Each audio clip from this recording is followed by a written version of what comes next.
Yo, what's going on, everybody? Welcome to Show Me the Meaning, Wisecrack's movie podcast. Show me the fancy sauce. Hell yeah. What up, everybody? I'm Austin Hayden, and I'm joined by the Show Me the Meaning crew. We've got Raymond. Hey, everybody, how's it going? And joining us once again, we've got Michael. What up, Michael? Oh, it came down from the treehouse with my pirate hat and stack of hustlers ready to go. Michael is newly married, everybody, so a round of applause. Yeah, congratulations, man. Now achieved adulthood, which is now relevant for the film that we're going to be talking about today. So you've leveled up. You've leveled up. Yeah. My perspective, I looked at this film as someone that had transcended everything these young men were facing, and I related to it from the perspective of the Richard Jenkins character exclusively. Well, very, very happy to have Richard Jenkins' character joining us on the podcast this week. Sorry, that doesn't mean that Richard Jenkins is actually joining us. For people who are huge Richard Jenkins fans, he is not about to pop on. Yeah, right, exactly. We've already talked about it. We're talking about Step Brothers, 2008, Adam McKay film, produced by Apatow and crew. It stars Will Ferrell, John C. Reilly, Richard Jenkins, Mary Steenburgen. Is it Steenburgen or Bergen? I've always heard Steenburgen. Bergen, yeah, Steenburgen.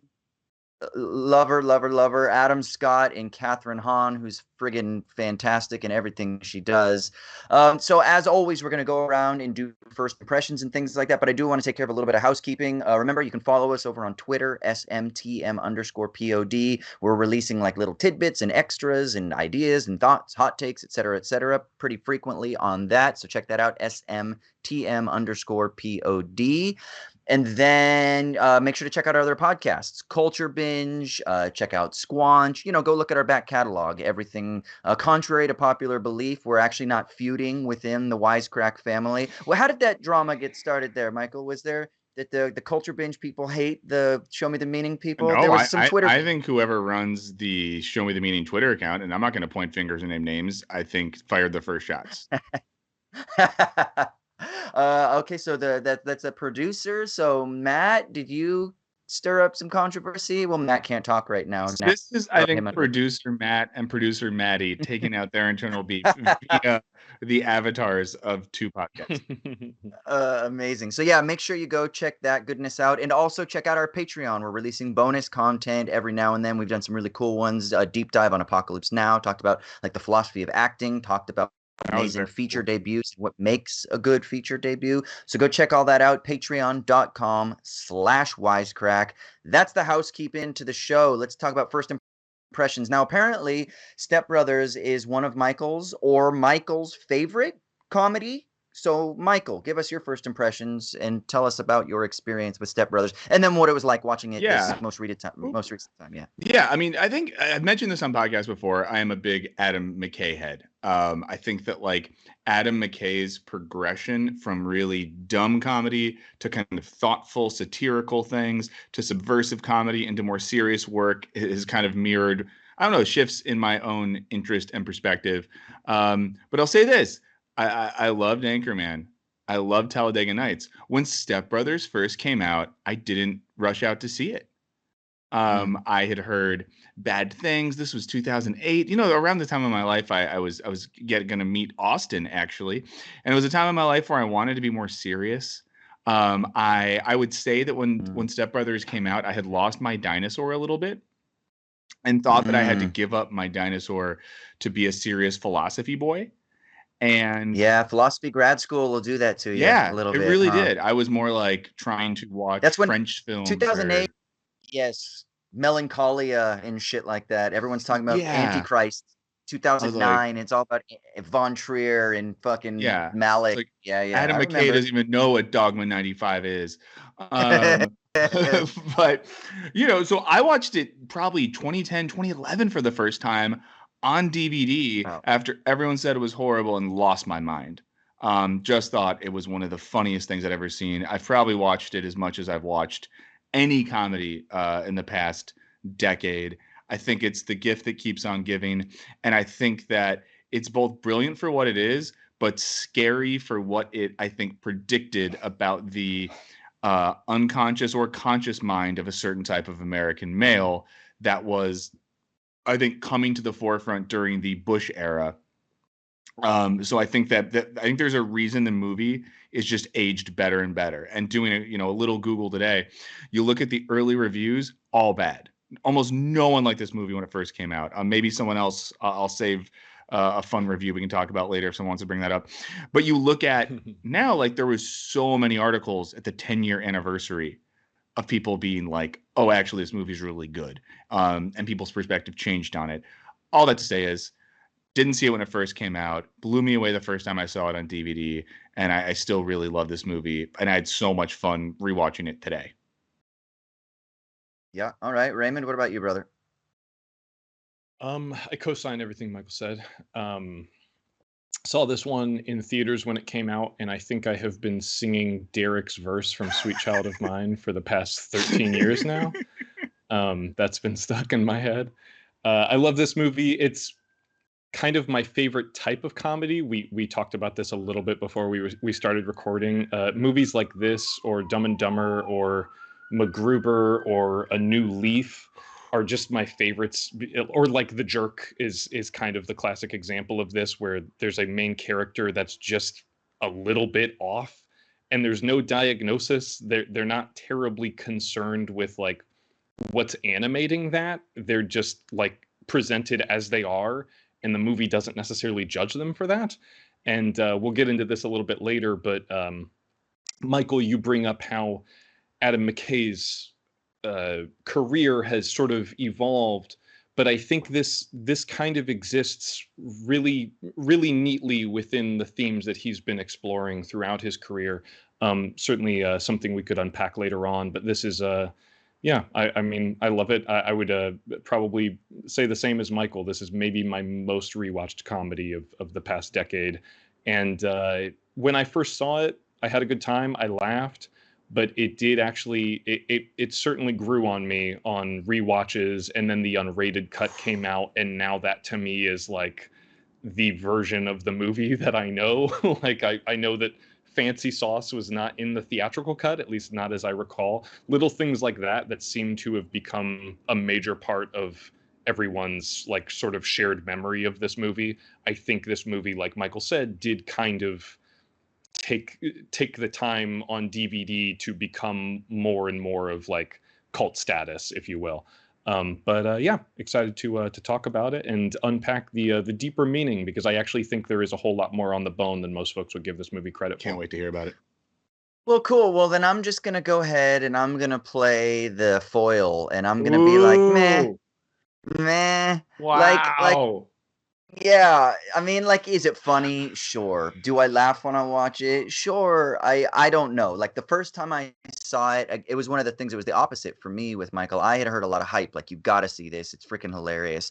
So the first time I saw it, I was like, yeah, it's funny, but it didn't, like, blow me away. Like, I remember the first time I saw Superbad, I fucking died. I was like, this is fucking hilarious. And I think part of it was because I was studying at a Christian university at the time, so it also felt really, like, transgressive, because I was a part of like the non signing of the party line kind of crew at the university where I went. We were kind of like, we lived off campus, and we drank, and we didn't quite follow all the rules, sort of thing. And so then Superbad for me was like the pinnacle. So I was like really hoping that Step Brothers would kind of give me a similar kind of like freedom type of feeling, and it didn't really do it for me. So I was like, okay, whatever, like, it's funny, but it didn't really didn't blow me away. And then on repeated viewings, I've enjoyed it more, but I'm kind of like, yeah, like, okay, like, it's fine, it's funny. I much prefer Adam McKay after he separated with Will Ferrell. Like, I'm really looking forward to Don't Look Up. I hear it's really good. I love his films that he's done since. Succession, I know obviously Jesse Armstrong was the writer of it and the creator of it, but McKay had kind of production and a little bit of oversight, and talks about like his involvement in it. Like, that style, I just think that stuff is much more in my wheelhouse for what he's doing. And maybe that's not fair to kind of like critique this film based on what this artist has done subsequently, but like, it just doesn't fully do it for me. So even on this watch, and I'm going to play the role of super soft soy boy liberal, and I'm gonna say, you know what? This film's fucking problematic. Like, dropping F-bombs and R-bombs, and I don't mean the fuck word, but I'm like, and it just made me cringe, and I kind of felt that it maybe was even a little bit distasteful with, and I know that there's an interview that we can talk about with Adam McKay where it was kind of like that he cut a certain scene that would have made this concern of mine less potent, but it's the idea that, okay, so what, are we just making fun of people who are developmentally delayed? So like the quote, non-neurotypical. And so for me, like, I'm going to lean heavy for the purposes of this episode into those soy boy tendencies that I have. And I'm going to let the crowd get really angry with me. Yeah. Call me a Can you just hold on 1 second though? Cause I need to switch into a parka because there's snowflakes everywhere right now. Exactly. And while we're taking a break, I want to shout out Dude Abides real quick, who straight out of the gate jumped in the chat with a little donation and yelled, "Do not touch my drumsticks!" And then also threw out a great suggestion that Wisecrack should have a trivia night between the Show Me the Meaning and Culture Binge casts. So if there's a little something brewing between you and Michael here, Austin, maybe we can take it out on the trivia field. We'll make it a fundraiser or something. We're saying this right now to everyone. Yeah, we're going to do it. I'm going to make it happen. It's going to be fun. It'll be great. Amazing. Thanks for the idea, Dude Abides. Dude Abides is the best. Thank you, Dude Abides. Yeah, we love you. Okay, so before we start peeling things apart, let's do just a brief little recap, and then we'll let Michael and Raymond throw their shade at me for being a softie. Okay, so Brennan and Dale, they're 40-year-old baby men, and when their parents, Robert and Nancy, get married, they're forced to become roommates. Hold on, this synopsis is already feeling a little judgmental. Hold on. He's really coming for us. Go on. Let the copywriter read the copy. But of course they clash because they're 40-year-old men who are forced to live together, and they're spoiled brats and they don't like each other, right? So Dale basically gives Brennan the house rules, most notably not to touch his drum set. But of course, Brennan not only rocks out on the drums, chipping one of Dale's drumsticks, but when Dale calls him out on it, he rubs his balls all over the drums, causing them to kick the shit out of each other. Their parents then have to punish them for this because they make a big spectacle in the front yard, and then they force them to find jobs, which doesn't go so well, as they basically sabotage every single interview. Now, when Brennan's successful younger brother Derek comes to the house for dinner, he openly ridicules Dale and Brennan for their lack of ambition, leading Dale to punch Derek. And this really turns Derek's wife on, and she starts up a ridiculously hilarious sexual affair with Dale. Now, meanwhile, Robert and Nancy are planning for their retirement, where they're going to travel the world on their boat. However, Dale and Brennan crash the boat and cause further chaos, which end up leading Robert and Nancy to break up, fully because of Dale and Brennan. It's all their fucking fault. Now, weeks later, Dale and Brennan, they decide that they're going to, get adult, and they get adult jobs, and they start behaving like functioning, quote-unquote, adult members of society, chasing money, 401ks, cars, Range Rovers, all of that stuff. But after a little pep talk from Robert, they realize that they can't give up on their inner dinosaur and that they need to follow their dreams, however childish they might seem. In the end, Robert and Nancy reconcile. Dale and Brennan become besties again. Dale breaks up with Alice to her dismay, and Dale and Brennan run a successful karaoke events business. And then, of course, in the credits, Dale and Brennan get some revenge with the schoolyard bullies that picked on them, the children that picked on them. So we're going to go ahead and we're going to start peeling things apart. But before we do, I do want to give a shout out to this week's sponsor, which is Skillshare. Skillshare is an online learning community where you can connect with like-minded individuals and creatives, and where you can explore projects that you're passionate about. And this is what's so cool about Skillshare, because you can unleash your creativity and pursue your passions right from the convenience of your own home. They offer thousands of classes for creative and curious people on topics like iPhone photography, drone filming, editing, classes on improving productivity, video for IG, artivism, etc., etc. Recently, I've started going through their catalog on design, ethical design. If you're interested in user experience and user interface, they've got some really cool things to help you figure out how to create different like persona profiles for if you're going to be developing apps or do anything with front end UX experience stuff. So I've been doing a lot of that. It's really great. They've got amazing stuff out there. Pretty much if you're looking for a class that has to do with creativity, look for something and they'll have it. It's really great. So if you want to explore your creativity and connect with some really cool people, go to Skillshare.com/SMTM. That's Skillshare.com/SMTM, and you can get a free trial of their premium membership. So that's Skillshare.com/SMTM. free trial of the premium membership, or of course you can click the link down below. All right. So let's start peeling things apart here. Raymond, you had something kind of teed up, yeah? Do you want to go ahead and take a swing at it? What did I have teed up? Wasn't there something that we were saying before I did the recap that you were like had some ideas that we were going to start peeling apart here? Some of the richer themes? Well, one thing that I definitely think about I think what I mentioned was that Michael kind of referenced the evolution of Adam McKay's career. Yeah. And this may seem like a bit of a stretch, but I really don't think that's the case. But if you'll follow me, we're going to go on a bit of a ramble. Let's go. So Adam McKay's work kind of at this stage in his career has become a lot more explicitly political, really starting with The Big Short, or maybe starting with The Other Guys. I know like the ending credits of The Other Guys is all like essentially a PowerPoint of the housing collapse and how that was all orchestrated. But I think a lot of the stuff that he's been exploring in his later films really in a really explicit way has always kind of been there from his first movie, like the Anchorman movies, probably most obviously, with, you know, these guys who are kind of finding themselves at the turning of a cultural tide and they're absolutely pissed about it. And then, you know, Talladega Nights is all about how like sort of the idea of like family or faith or patriotism papering over people's sort of latent bigotry or xenophobia. And in this movie, I think it fits within that paradigm. It's a little bit more obtuse, but one of the things that I love about this movie is that while Brennan and Dale are fuck-ups, the movie by the end of it is not really endorsing them and their worldview so much as endorsing them as humans and saying that, like, I think ultimately the message of this movie, and it's why, you know, we talked a little bit about Roger Ebert's review of it before getting on mic, and why I disagree with his implication that the movie is really mean-spirited is that this movie, I think, ultimately is saying that, like, some people are just square pegs and they don't fit within the sort of like round holes that have been constructed in like a social way.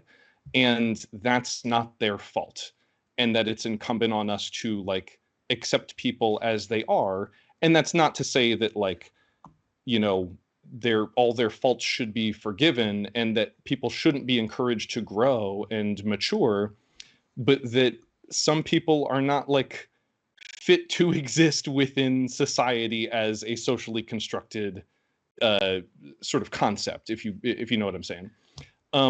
And so it's maybe a little bit of a stretch, but I do genuinely think the ending of this movie is saying that, like, yes, we acknowledge that these guys are immature and entitled, but while they shouldn't feel entitled to, like, become doctors or run big companies or have, you know, a command over a bunch of people, what they should feel entitled to is a sense of support and a sense of structure and a sense of health and safety and security, not because they have earned that, but because they are, despite being fuck-ups, still human, and that all humans should feel entitled to those things. Well, and I do genuinely find that aspect of the movie really beautiful and touching. But sorry, Michael. No, I think that's really interesting. And like I too, just a really quick reference. There's this book called Improv Nation. I think the author's name is something Wasserman, maybe, but it's this book about the history of improvisational comedy and theater in America. And there's a big chunk about the mid-90s scene in Chicago when a young Adam McKay was a part of the I.O. Theater and Second City Theater in Chicago.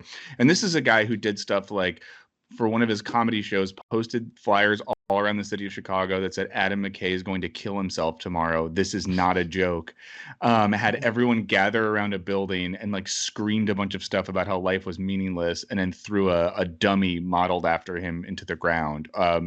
You know, someone who I think has always like wanted to push boundaries and sort of be subversive in his work since he was literally in his early 20s. So I think there is that core there. And I think Raymond's absolutely right to say, you know, one might now be like, holy shit, Adam McKay got super political. But I think he's always had that sort of perspective. But I think, like, to your latter point there, Raymond, that he's not necessarily judging these guys.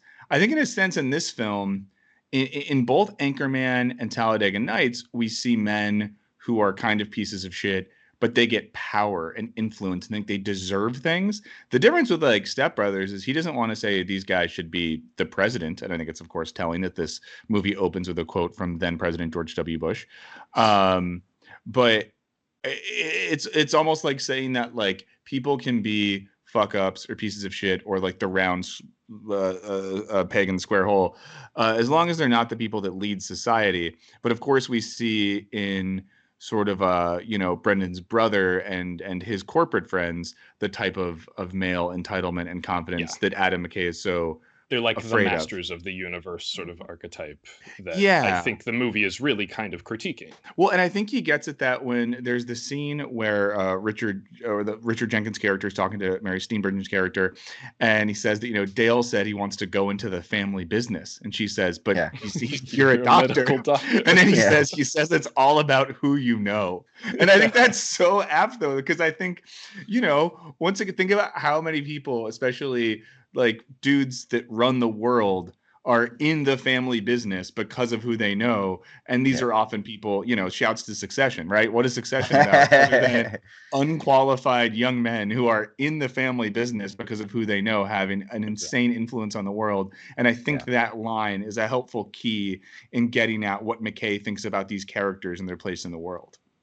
Yeah, I'm just looking at McKay's filmography, and I wonder if like the collaborations with Will Ferrell and the split with Will Ferrell could be drawn along these lines. And tell me what you guys think. The collaborations with Will Ferrell were like fresh takes or new takes on different cinematic types of stories. So, the newsroom story, they're going to do a fresh take on it. You've got like the hate at first sight, kind of like two families coming together, sort of Brady Bunch, but a horrible Brady Bunch. So this is like a fresh take on it. Then you've got like the Days of Thunder car racing sports film, right? And then the split is that now, instead of McKay trying to do like intertextual references explicitly with cinema, he's now looking at like real world events, right? And so for me, there's like a freshness because they aren't just commentaries on the genre of cinema, even though of course there's always going to be intertextual references, but it's much more about like, okay, I'm going to lean into satire to explicitly address things in culture, society, kind of very sort of boldly and in your face, which is what you get with Big Short, Vice, Don't Look Up, etc. What do you think that's maybe a good way to kind of map the kind of break there and what he's doing? Yeah, I can see. I think it's important to note that Adam McKay Will Ferrell is one of the co-producers on Succession. I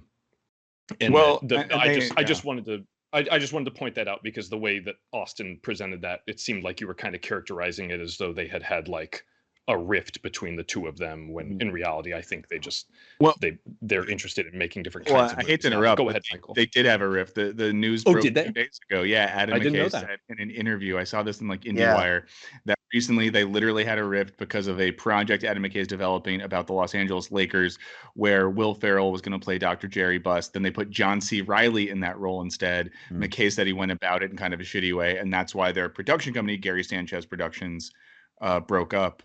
I didn't know that. Will Ferrell's not talked to Adam McKay in like 6 months or a year. So it was kind of like sad and kind of oddly apropos to be watching this movie a few days after that news broke. Well, I didn't realize that, but even so, I think with regards to the movies that we've discussed so far, that does bear mentioning. Yeah. I hope that hasn't caused a rift between him and John C. Reilly. They're a great on-screen duo. Yeah, and then like going back to that was just kind of like the Adam McKay thing, and there's more to say about McKay because I think he's a really interesting storyteller. But with regards to this film, like the things that I think are the most interesting are kind of like twofold. Like one, that these men both have experienced trauma. Like one, the death of a parent, and one, a divorce at a young age.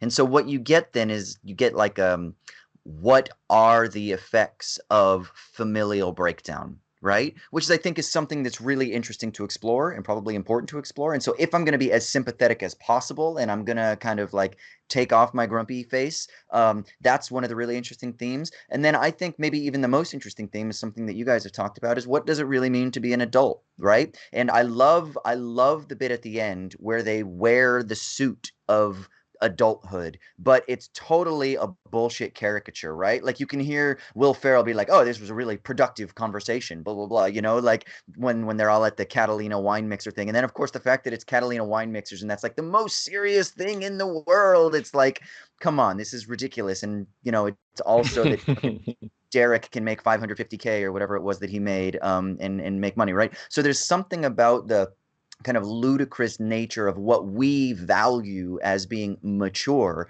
which makes that kind of like dinosaur monologue or little speech that Robert gives about how, look, I lost my love, I lost my passion, I lost my joy, I lost my ability to play. And we also have to remember these are all artists that are telling this story. And what's one of the fundamental things they teach you in every acting class, in every writing class, etc., it's about not losing that play, that sense of creativity and childlike wonder in the world. So there's also something beautiful about valuing that. And so I think those kind of, the issue of trauma, and then the issue of like, what does it mean to be an adult, and why does this world value adulthood? And there is like socio-political and political economic reasons why we value adulthood and why we devalue the child status of the human experience. So I think that those are really interesting themes that are explored in this film that I do think are really valuable. Yeah, totally. And it is interesting too that it's a movie about adult children going to live at home. And that was happening 10 years ago, but it's happening much more now than it was then. And I think now it's not always just the weird fuck up sons who move home, but it's lots of people who have tried their best to be adults and have been spat out by the system and have to go live with parents. And I think the movie was kind of forward thinking and like getting at, what do these people do that are lost, that don't fit into, I think, like what you were saying, Austin, the trajectory of adulthood that one is, the boxes one is supposed to check off. And we see what happens when eventually they do that and kind of lose their dinosaur in the process. Yeah, which is a bullshit narrative, right? Which is like, well, this is what adulthood is. You go to university and you meet a partner, and then you have 2.3 children, and you get the white picket fence, and right? It's part of this fucking machine. And to challenge it in 2008, this is right before the GFC too, right? So they film in 2007. So now we have an entire generation of people that are even more heavily influenced. Just for everyone listening, did you mean Great Financial Crisis by GFC? Because it took me a second. Okay, cool. Just assuming there's one other listener who's is as slow as me, but just one of you. Sorry. I thought it was a football club.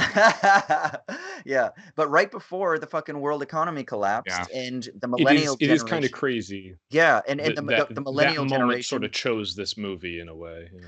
Well, and then you have COVID pandemic, and you have all these people, they're calling it the Great Resignation. Have you heard about this? Where people are leaving the job market. I just read this. Yeah. It hasn't hit Australia yet, but it's hit Europe, Western Europe, and it's hit the United States. But I read this amazing article, and there was this, tenured university professor who, I can't remember exactly what her specialty was, but it was something really relevant, and, she's producing scientific papers. And she's like, I realized that working from home made me want to have a better work-life balance. And I also wanted to do things that actually impacted the world, rather than just reading scientific research papers all day and squabbling with like interdepartmental and interdisciplinary issues ad nauseum. And so she's like, I'm leaving my full tenured professorship, because she realized that before she was just chasing a title, and she's like, but those things aren't as important now. So I think there's some really interesting themes that are kind of coming up with this tension about like, what does it even mean to be a fucking adult in the world, and why do we like wear those masks and force that on us,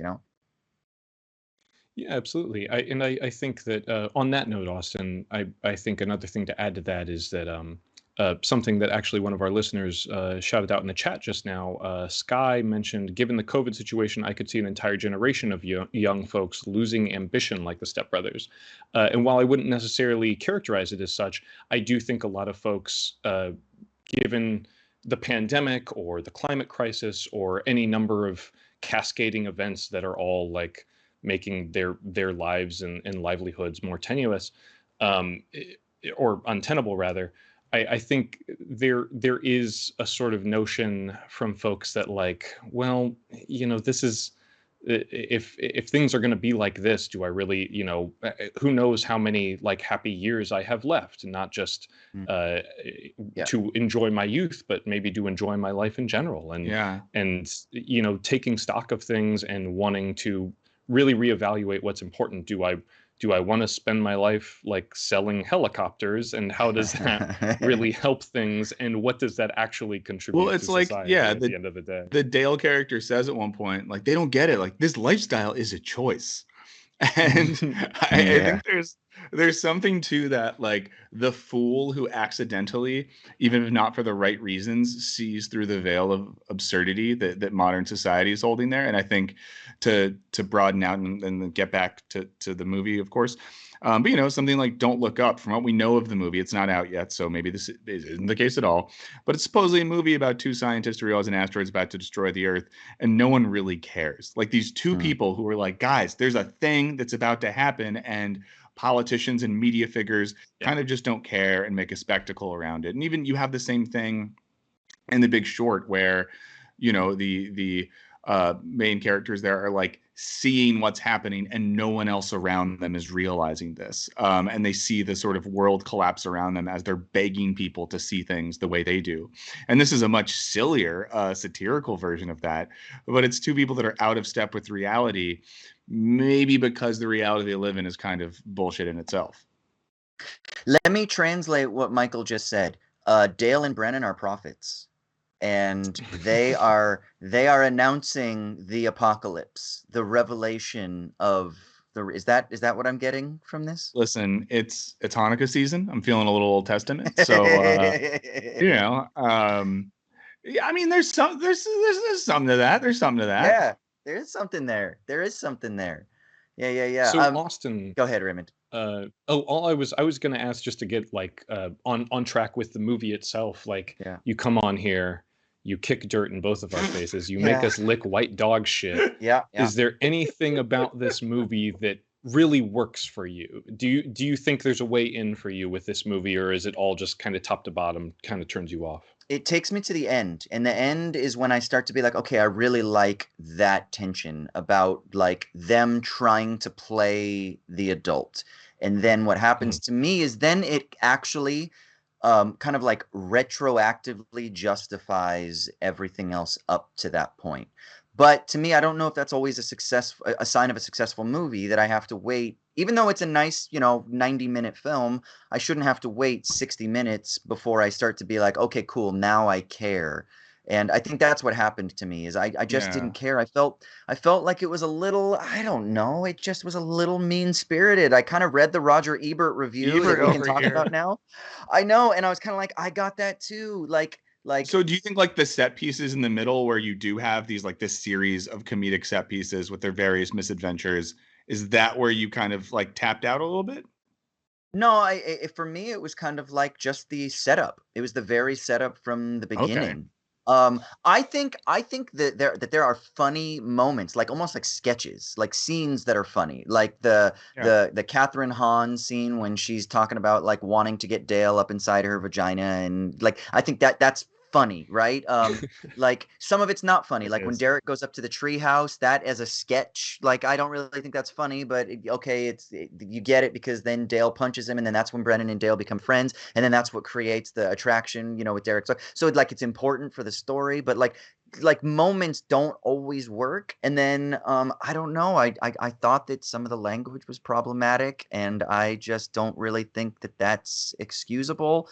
I hear you on that. I think there's the one degree of nuance that I will lend it is that aren't like the problematic instances of like inappropriate nomenclature being used are both being used by Derek, who is unequivocally painted as like the bad guy. Derek, the two brothers, and then the brothers, right? the brothers do too. They don't say the F slur. Oh, I don't. I don't think the brothers say the F slur at all. No, I think they say the R slur at one point. They drop the R bomb. Yeah, which to me, like, listen, my dad was a special needs teacher. My aunt is non-neurotypical, and it's like, so I just grew up. To me, that word, even before it became like a cultural thing, I just grew up. I was like, that fucking sucks, And I've written articles on like the social model of disability. So it's just one of those things that, particularly for me, is like a red flag. So for me, I'm like, I just don't take it. And then I tuned in real heavily, and I was talking with my partner about it. We were like talking real much. Is this kind of like mocking developmental delay, right? And then I read that article that our producer Matt sent us, that Adam McKay actually cut a scene And he actually regrets cutting that scene with where there's a psychologist that actually it makes it so that we don't lean in too heavily to them being sort of developmentally delayed. Well, yeah, and to be clear, in that scene, they were at the end of it. The doctors were like, "No, you guys are just normal. They're just idiots." Yeah, exactly, yeah. exactly. So yeah. And I that feel, is yeah, go ahead. something I had alluded to before when I was talking about some of my other favorite comedies. Though I think that is, even if they don't explicitly state it, there's never like a gross characterization of like I think people talk about this with the another John C. Reilly character, Dr. Steve Brule. Like the conversation with that is maybe a little bit more pressing because there is a weird characterization that he's playing. But it never seemed to me like my takeaway from, like I said, movies like this is always like, no, these are just really stupid people. They're just like total, like cartoonishly goofy in a way. Yeah, and You know what I it mean, kind of reminds me of? Do you remember that TikTok trend where everyone was like, "How do I know that my partner won't cheat on me?" And it was always like some like attractive woman who's dating like a nerdy guy, and it'd be like, "This is how I know my partner won't cheat on me." And then they would cut to like him with his Star Wars collection or his DVD collection, and it was always like mocking like these people that actually care about things that maybe are into like nerddom or fandom, and it just felt like kind of sounds like a shitty, like. hurtful trend.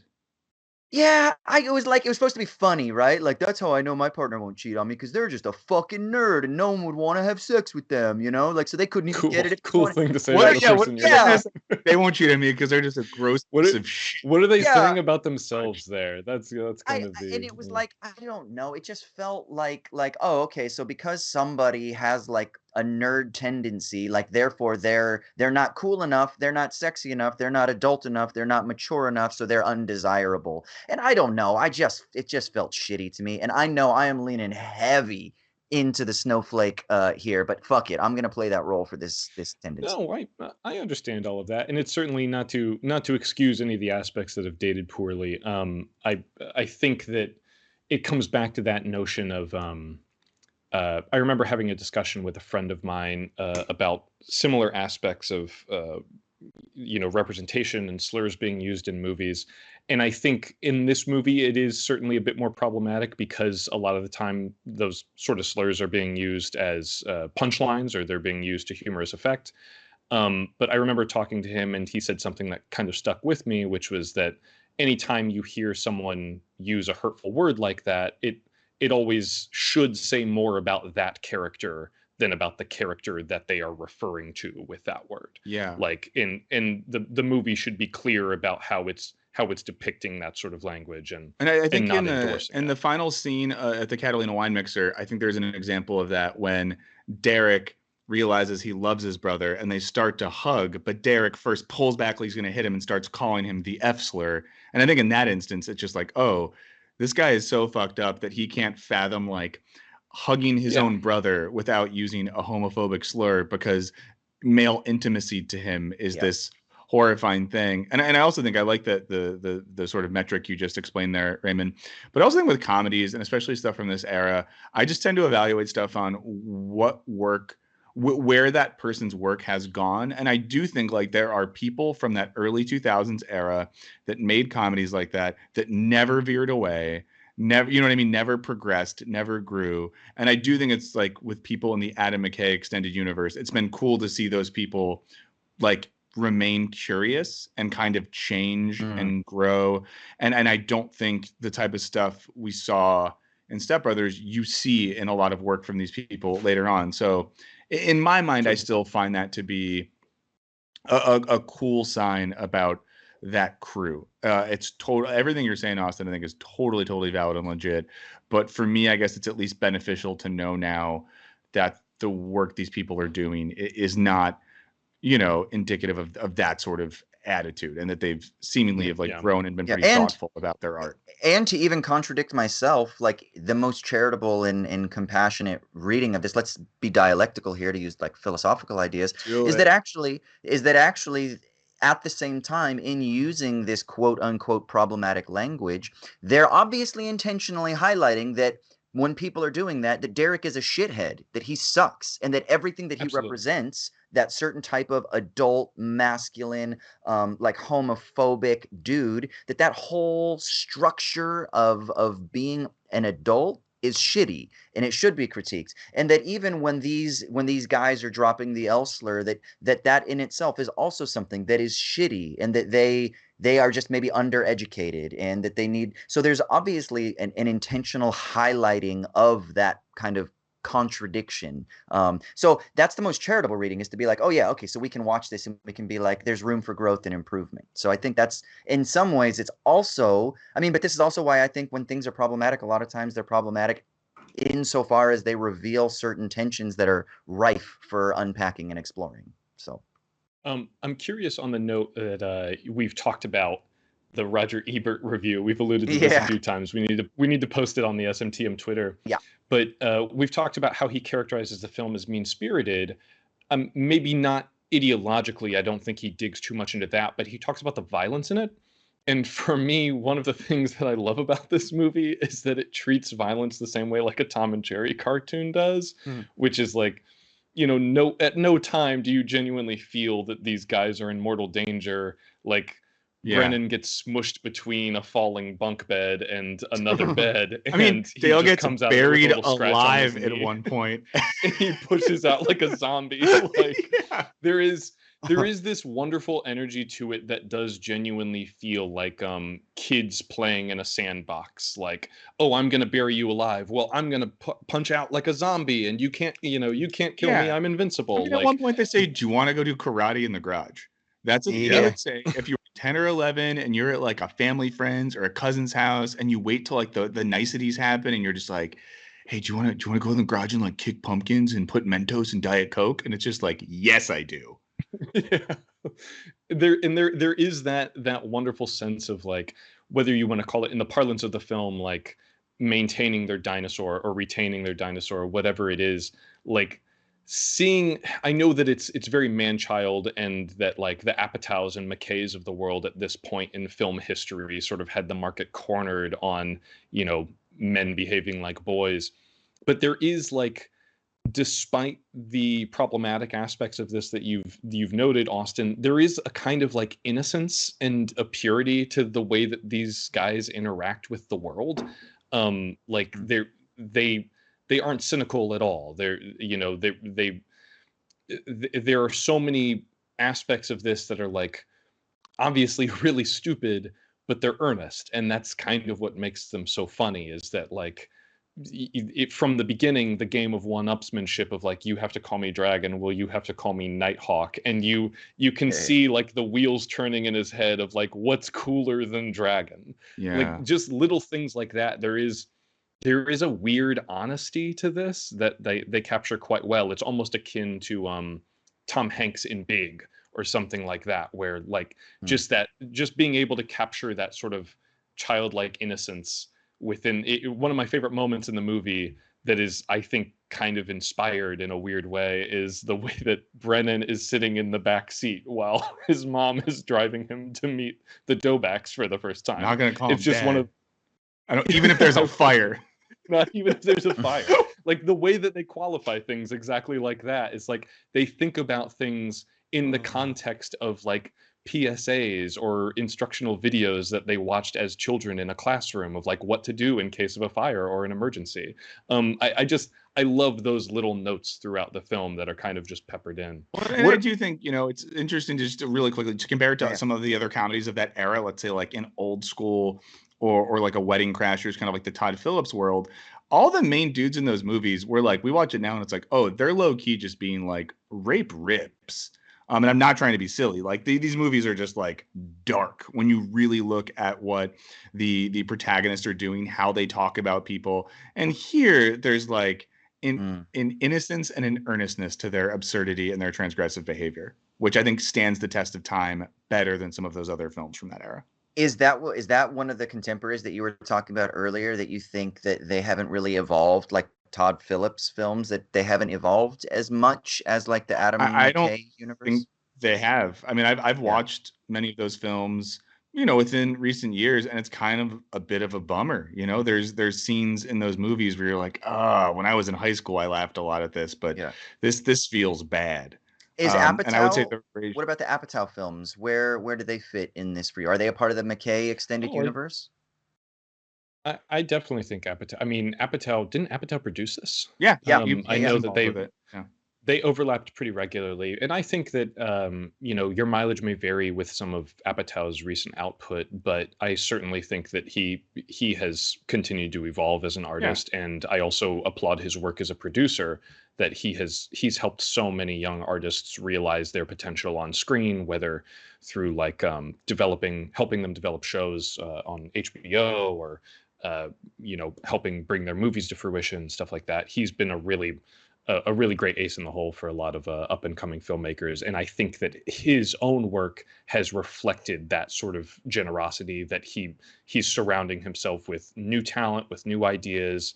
And he's always kind of expanding his notion of what constitutes art, or at least with regards to the stories that he wants to tell. Let's talk a little bit more about the Roger Ebert review. Michael, I know you were saying that you're usually a fan of Ebert, but so he focuses on like the mean-spiritedness of this. I'll be honest, when I read the article, I kind of found it a little bit nonsensical. I really didn't get what his issue was. And he kind of makes this remark. He saw another movie. Yeah, and it was kind of like, he's like, listen, I like funny things. Remember that time that I wrote that X-rated film and blah, blah, blah, blah, blah, blah. And I was like, maybe he was just jaded. Like it was a very strange review to me. And then he's very cryptic about, like, he's like, oh, there's a similar joke that is made in a Jack Black movie, was it Tropic Thunder, that Jack Black makes, but it works in that film and it doesn't work here. What's the joke? Yeah, what film has aged better? I think it's in Tropic Thunder, Jack Black is tied to a tree, and he says, like, if you untie me, I will literally suck your dick. And then he goes into graphic detail about the process of doing that. But I didn't know how that. I was trying to think of what the joke in Step Brothers was that he insisted was like a one-to-one joke. Yeah. Rob Riggle says he would eat his dick like Kobayashi. That was the only one that I could think of. But I don't know. It's like interesting that he wrote that in 2008, and like more people are going to watch Step Brothers long after they watch Tropic Thunder, which has Robert Downey Jr. in blackface. But I think that it is interesting because there's a lot of examples in history of really good film critics that are really bad at writing about comedy. And I think there's a lot of examples of really great comedy films that in their time just did not get didn't get that level of critical praise, and it's weird.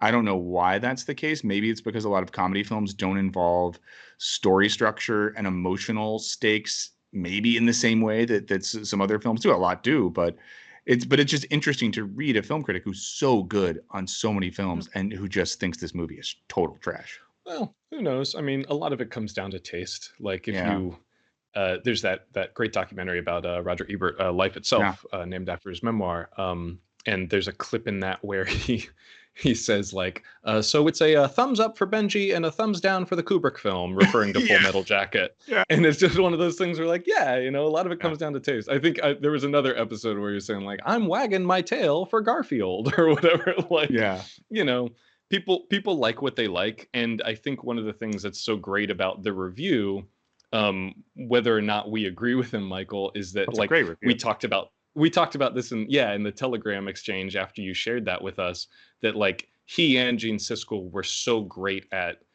it's that thing that great film criticism should do, which is that like whether they like it or not, they make you interested in seeing it, and they make you interested in being part of the conversation. And I think that's why he was one of the greats, not because he has perfect taste. Oh, for sure. This is what's so important, I think, for us to like really just keep harping on, that film criticism is not the same as like cancellation.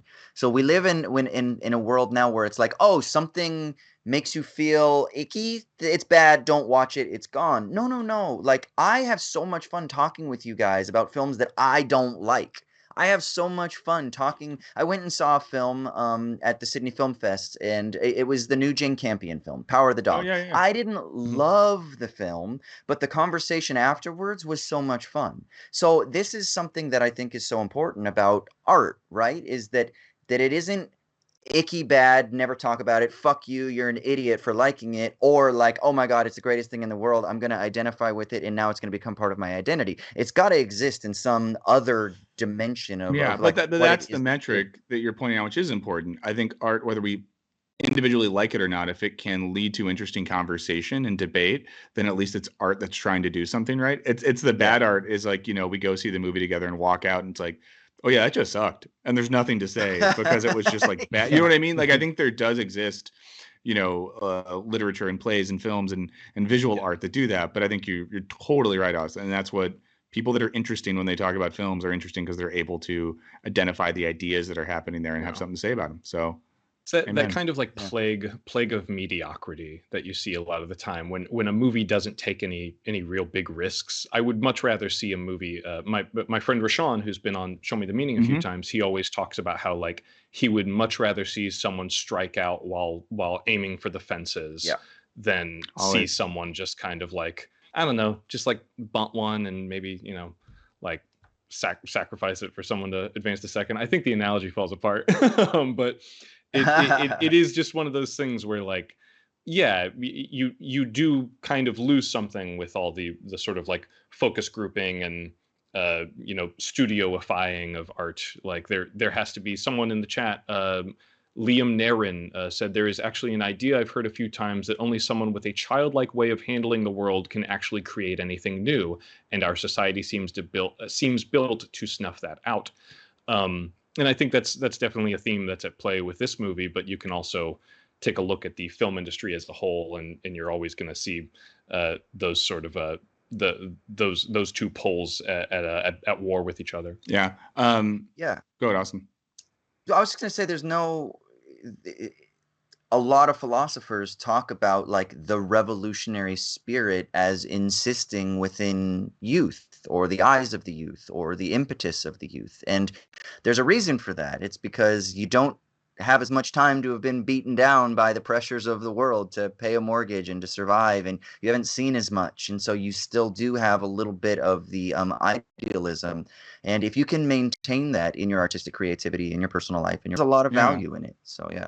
Well, and I'm allowed to use this word because Austin said it earlier, but I think with art, as in philosophy, there's this like meta dialectical process by which the best philosophers, in my humble opinion, are people that if you read their entire oeuvre, might change their mind or progress what they think, because their work is always in dialectical relation with the world around them and the progression of thought around them. And there's always people, philosophers, other academics, who one might say they had one idea when they were 32 years old and they wrote that over and over until they were 80. And I think filmmakers can be like that as well.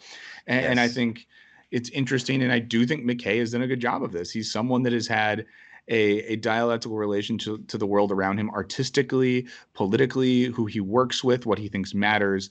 And I think that's important. And I do think that the best comedy creators do that, and the worst comedy creators think that what they thought was funny in 1998 is the only thing that's funny, and them and their friends, as they get old and lose their hair, I can say that, they still just like hover around that one circle because they're in a non-dialectical relationship with the culture, society, world around them.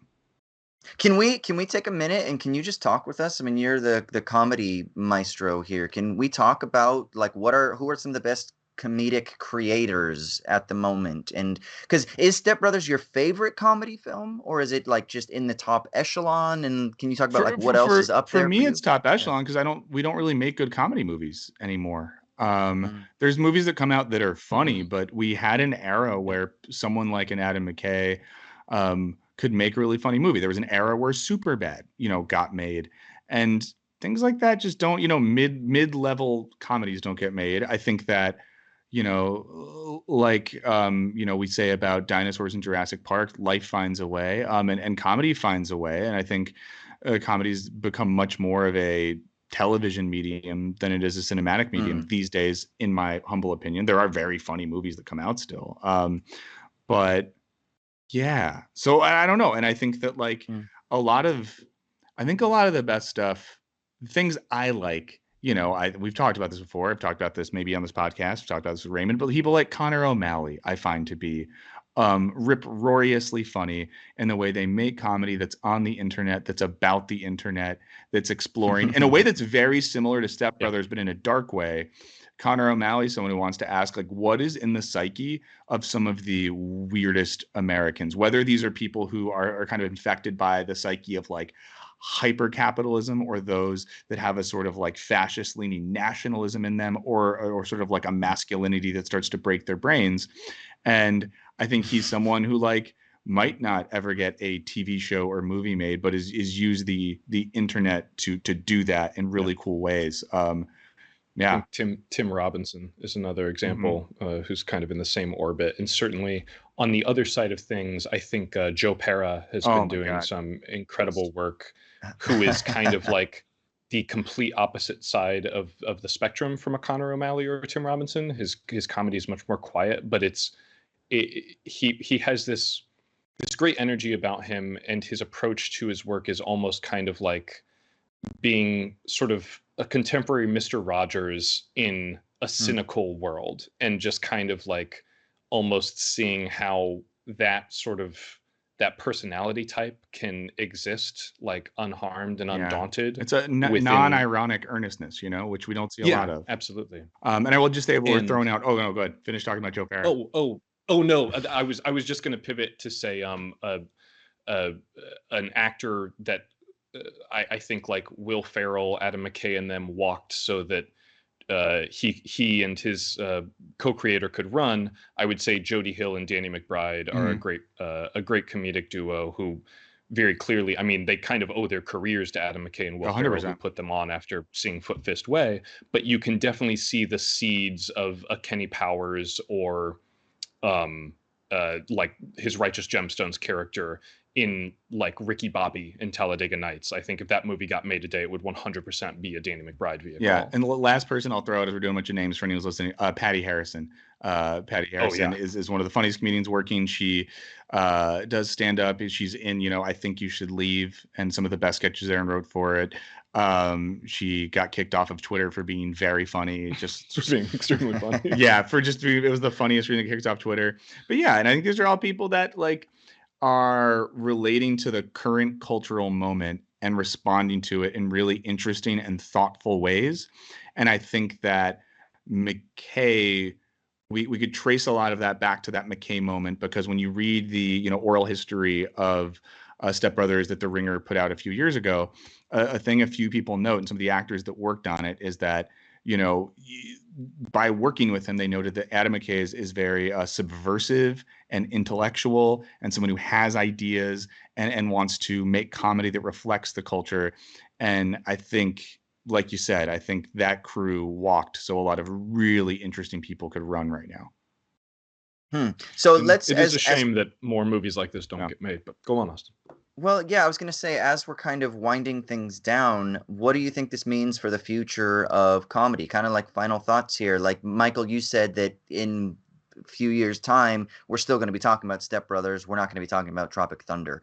Like, what is it that makes this film have any lasting power? Kind of like, what do we think, wrapping this up? What is the future for comedy, this kind of comedy? Has it moved to TV, online exclusively? Is there room for comedies to be made on streaming services, maybe direct to streaming services? Like, is this also a shift in the landscape, that kind of the distribution landscape and our consumption of media landscape, that kind of has affected where and how these types of vehicles are being produced? What do we think? I mean, I would just quickly say, I do think I don't know if we're going to get back to that era where we have comedic auteurs and that sort of, like we talked about, like the early 2000s, the Apatow, Todd Phillips, Adam McKay era, of course, just all white bros. But I don't know if we're going to get back to that, but I think it's going to be a lot more, most of the people that Raymond and I just mentioned aren't a part of massive projects, but do very specific things. And I think comedy's gotten a lot more specific. And there's a lot of like subgenres and worlds in comedy. And I think that's going to keep happening. But I think it looks a little bit more like indie music than pop music. And I think there was an era in the 2000s where comedy was pop music. And I think it's returned to an era where it has more of that indie, almost artsy vibe to it.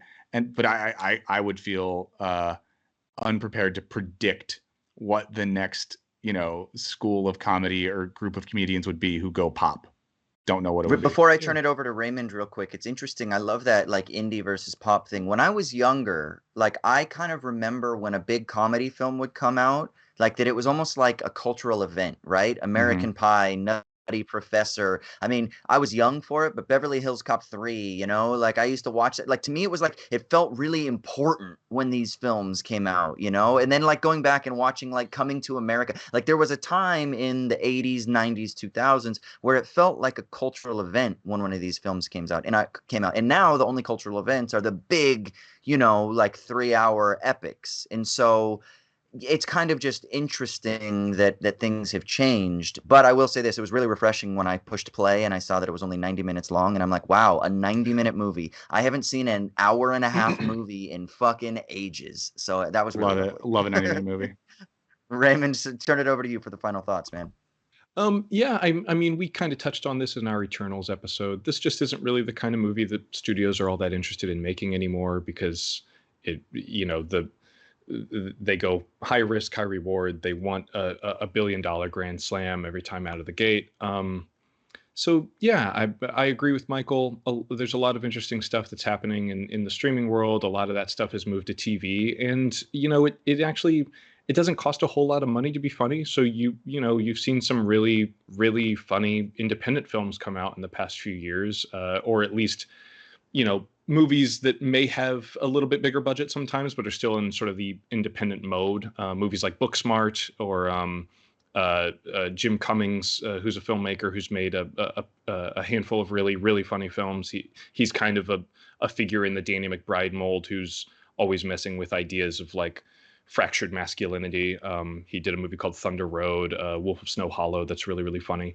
So yeah, I mean, I'm comedy is always going to be around. It may be distributed in weird ways, but Austin, you've talked a lot about stuff like TikTok on here and things like that. It is so crazy to me how like I'm not on TikTok, but every once in a while a video will kind of get bumped into my Twitter feed, and it's amazing the ingenuity and the creativity on display from like kids, like 10 or 12-year-olds who just pick up their phone and have just a natural understanding of like comedic rhythm and how a joke should be structured and stuff like that. Like, there's always going to be good stuff out there. Might just be a little bit more difficult to find. All right, well, let's go ahead and wrap that up. We love you out there. Normally, we would go back in the mailbag at the end of an episode, but last week we did our full mailbag episode where we went through like 20 of your questions and voicemails in email, voicemail form, and it was great. So we just don't have too many things to dig through at the moment to answer. So make sure you reach out to us, shoot us your emails. You can do that at movies@wisecrack.co. That's movies@wisecrack.co.